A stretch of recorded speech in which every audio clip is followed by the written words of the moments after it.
আসসালামু আলাইকুম ভিউয়ার্স, আপনারা সবাই কেমন আছেন? আশা করি আপনারা সবাই অনেক ভালো আছেন এবং সুস্থ আছেন। এই ইউটিউব চ্যানেলে এটি আমার প্রথম ভিডিও। আশা করছি আপনাদের অনেক ভালো লাগবে। আজকের ভিডিওটি থাকছে শিং মাছ আর আলু দিয়ে ঝোল রান্না। যদিও আজকে আমি রান্না করব না, আম্মু রান্না করবে। প্রথমেই শিং মাছগুলো পরিষ্কার করে কেটে ধুয়ে নিয়েছি। আম্মু সুন্দর করে শিং মাছগুলো তেলে ভেজে নিয়েছে। এবার একটি পাতিলে সয়াবিন তেল নিয়ে নিব পরিমাণ মতো। তেল আমাদের স্বাস্থ্যের জন্য তেমন একটা ভালো নয়। আমরা সবাই চেষ্টা করব যেন কম পরিমাণে তেল খাওয়া যায়। যদিও তেল পরিমাণে একটু বেশি দিলে তরকারির স্বাদটা একটু বেড়ে যায়। এবারে তেল গরম হয়ে গেলে তেলের মধ্যে পেঁয়াজ দিয়ে দিব। তেলের মধ্যে পেঁয়াজ কুচি দেওয়ার পর ভালোভাবে নেড়েচেড়ে নিতে হবে যতক্ষণ না পর্যন্ত পেঁয়াজগুলি বাদামি রং ধারণ করে। বেশিক্ষণ ধরে তেলে ভাজা হলে পেঁয়াজগুলো পুড়ে যেতে পারে। শিং মাছগুলো যখন পরিষ্কার করা হচ্ছিল আর কাটা হচ্ছিল, তখন আমার বড় বিড়ালটি, ওর নাম হচ্ছে অ্যালেক্স, আর ছোট বিড়ালটি, ওর নাম হচ্ছে এলিয়েন, ওরা এসে কি যে পাগল করে দিচ্ছিল। যাই হোক, এখন পরিমাণ মতো আদা দিয়ে নেব। আদা দেওয়া হয়ে গেলে পরিমাণ মতো রসুন বাটা দিয়ে নেব। এরপর মশলাগুলো একসাথে একটু নেড়েচেড়ে নেব। মশলাগুলো মিশিয়ে নেওয়ার পর সামান্য পরিমাণে পানি দিতে হবে। পানিটা এজন্য দেয়া যেন মশলাগুলো পুড়ে না যায়। এবার পানি দেওয়ার পর আবারও সুন্দর করে নেড়েচেড়ে নিতে হবে। মশলাগুলো নেড়েচেড়ে নেবার পর 1 চামচ হলুদের গুঁড়ো দিয়ে দিতে হবে। যারা হলুদ কম বেশি খেতে চান তারা 1 চামচের কিছুটা পরিমাণ কম বা বেশি করে দিতে পারেন। এবারে মরিচ গুঁড়ো দিতে হবে 2 চামচ। তারপর ধনিয়ার গুঁড়ো দিতে হবে 1 চামচের একটু কম। এবারে পরিমাণ মতো লবণ দিয়ে নিতে হবে। এবারে সব মশলাগুলো ভালোভাবে নেড়েচেড়ে নিতে হবে। বেসিক্যালি এটা হচ্ছে ভ্লগিং চ্যানেল। ভ্লগিংয়ের উদ্দেশ্যেই এই চ্যানেলটি খোলা হয়েছে। আজকে যদিও একটি রান্নার ভিডিও দিচ্ছি, এটি কিন্তু আবার কুকিং চ্যানেল না। অফ ক্যামেরায় মশলাগুলো খুব সুন্দর করে কষিয়ে নিয়েছি। যারা রান্নায় ঝাল খেতে খুব পছন্দ করেন তারা কিন্তু নাগা মরিচ বা বোম্বাই মরিচ 1টি বা হাফ দিতে পারেন। তাহলে রান্নায় আলাদা একটি স্বাদ এবং ঘ্রাণ চলে আসবে। মশলা কষানো হয়ে গেলে আলুগুলো দিয়ে দিতে হবে। কেটে ধুয়ে রাখা আলুগুলো দিয়ে দেবার পর আরও কিছু সময় কষিয়ে নিতে হবে। আমার কিন্তু শিং মাছ আর আলুর ঝোল রান্না ভীষণ প্রিয়। আমি গাছ লাগাতে কিন্তু খুব পছন্দ করি। আমার রুমের ব্যালকনিতে এবং বাসার উপরের ছাদে বেশ কয়েকটা টব আছে। এই ভিডিওটি আপলোড করার পর আমার টবের গাছগুলি আপনাদেরকে ভিডিও করে দেখাবো। আম্মু আলু কষিয়ে নিচ্ছে আর গরম গরম ধোঁয়া উঠছে। দেখেই এখনই খেতে মন চাচ্ছে। না জানি কত মজা হবে। তরকারির কালারটি দেখুন, খুব সুন্দর হয়েছে।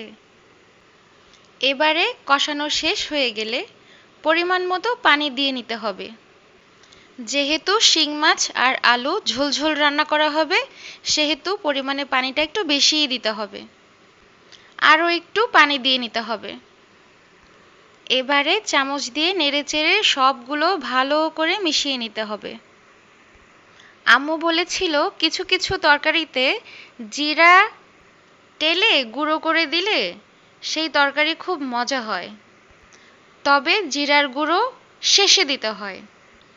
রান্না করা তরকারি ইনফ্রারেড কুকার থেকে নামানোর 5 মিনিট আগে টালা জিরের গুঁড়ো দিয়ে নিতে হয়। এবার শিং মাছ এবং আলুর তরকারি ঢেকে দিতে হবে। শিং মাছ এবং আলুর তরকারি উতলানোর পর ঢাকনা উঠিয়ে দেখতে হবে আলুগুলো সেদ্ধ হলো কি না। আলুগুলো প্রায় অনেকটা সেদ্ধ হয়ে গেলে তার মধ্যে ভেজে রাখা শিং মাছগুলো ঢেলে দিতে হবে। ভাজা শিং মাছগুলো দেওয়ার পর আবারও ভালো করে একটু নেড়েচেড়ে দিতে হবে। আমি তো এখনই খুব সুন্দর স্মেল পাচ্ছি। এবারে ঢাকনা দিয়ে আবারও ঢেকে দিতে হবে। প্রায় 10-15 মিনিটের মতো রাখতে হবে। আম্মু টালা জিরের গুঁড়ো দিতে চেয়েছিল, এবার জিরে দেবার পালা। একটি কড়াইয়ে পরিমাণ মতো জিরে নিয়ে নেব। জিরেগুলো কিন্তু বেছে নিয়ে ধুয়ে শুকিয়ে রাখা হয়েছিল, সেগুলোই এখন ভাজা হচ্ছে। কিছুটা পরিমাণ টালার পর এগুলো গুঁড়ো করতে হবে। এবারে আস্ত টালা জিরে পিষে নিতে হবে। আম্মু কিন্তু অনেক সময় শিলপাটায় বেটে নেয়, আপনারা চাইলে শিলপাটায় বাটতে পারেন, আবার কেউ চাইলে ছেঁচুনিতে পিষে নিতে পারেন, আবার কেউ চাইলে ব্লেন্ডারে ব্লেন্ডও করে নিতে পারেন। আম্মু যখন কাজ করছিল এলিয়েন তখন দেখছিল তাকিয়ে তাকিয়ে, কি কাজ করছে এই মানুষগুলি, মনে মনে ভাবছে। এবারে চলে যাব আবারও কিচেন রুমে। গুঁড়ো করে রাখা জিরে দিয়ে দিব তরকারির ভিতরে এবং ভালো করে মিশিয়ে নিতে হবে। টালা জিরের গুঁড়োর অ্যারোমাটা এতটা সুন্দর যে কি বলবো, খুবই ভালো লাগে। যেমন সরিষার তেলে রসুন কুচি টেলে নিলে অনেক সুন্দর একটা ঘ্রাণ আসে, এত ভালো লাগে। ঠিক জিরেটা টেলে নিলে গুঁড়ো করলে তখন সেটাও এক অন্য ধরনের ভালো লাগা কাজ করে, এত সুন্দর স্মেল।